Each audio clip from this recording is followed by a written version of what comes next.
I've been asked a number of times over the years to run a workshop for women. So I came up with something that I thought would be really useful for women to learn how to use power tools. You're now going to be hosting this workshop specifically for women. Yes. Tell me about that. So we do host workshops for anyone.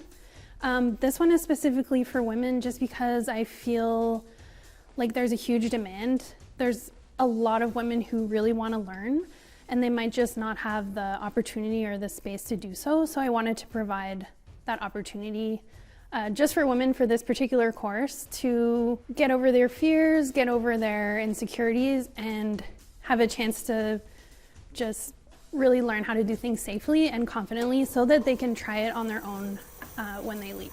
Okay, so tell me about these tools and how you would use them to make.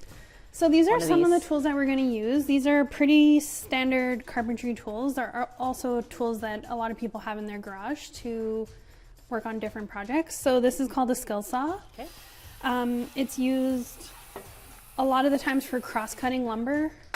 Right, okay, and then some drills? Some drills. You can countersink holes for screws. You can sink screws. There's a lot of different things you can do with drills. Okay, and then tell me about this. This is a jigsaw. A jigsaw. So this cuts straight and that can cut curves. Wow, okay. And so were all of these used to make this? Yes. Okay, so tell me about this. So this is a sawhorse. It's basically a really traditional carpentry tool that you use on a job site. So you always have a pair of sawhorses. That's what we're going to be building. Each person is going to build a pair of sawhorses, and it's to hold your material when you're working on it as a carpenter. You might have a board or a door, any kind of material that you're working on that needs to sit on a table. That's what the sawhorse is for. And what's nice about this one that we're going to build, purposely designed it this way so that it's really light and it's collapsible, so that it's not going to take up too much room in your house. Okay, tell me how you got into woodworking. I decided to go back to school for it in my 20s. Entering the trades is something that I always wanted to do, but it took me a while to get there until I could see some role models that I met in my early 20s that were in the trades. Like, they were firefighters, they were carpenters, and I decided, hey, I can do that too. I really want to do that. So I started looking for a program, and I found the Heritage Carpentry program at Algonquin College, and that's what I decided to do. So were you always good with your hands and creative? Like, is this something that when you were a child, you know, you would tinker around with power tools?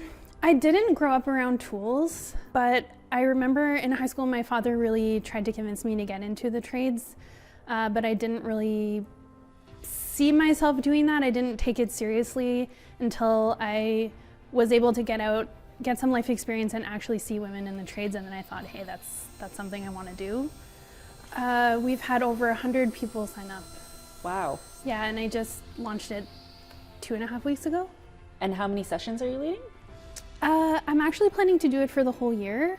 I have dates, I'm booking into March now, but I'm planning to continue this for the whole year because the response has been really, really good. There's a lot of demand for it. I know the course hasn't started yet, but what kind of feedback have you gotten from these women? Like, what's their reason for wanting to join your course? What are the things that they want to make? I was actually really touched by some of the messages that I got with the registrations. People were saying that their father who passed away was a master carpenter and they're doing it for him. Or some women are in their 60s and they're saying, I've always wanted to try this. Thank you so much for giving me this opportunity. I would say most people are just saying they're so excited. They've been waiting. Some of them have said they've been waiting their whole lives to do this, and they're just extremely grateful for the opportunity to learn. I'm really excited to see people's reaction. I think the best moment is going to be just the satisfaction at the end of the day that they saw, okay, I did this and I am capable. I'll give it a try. Give it a try. And if you don't follow the line perfectly your first time, that's oh my gosh, this is nerve-wracking on camera too. Okay. Oh, right. And then press the trigger and push it through. Okay. I'm good? Yeah.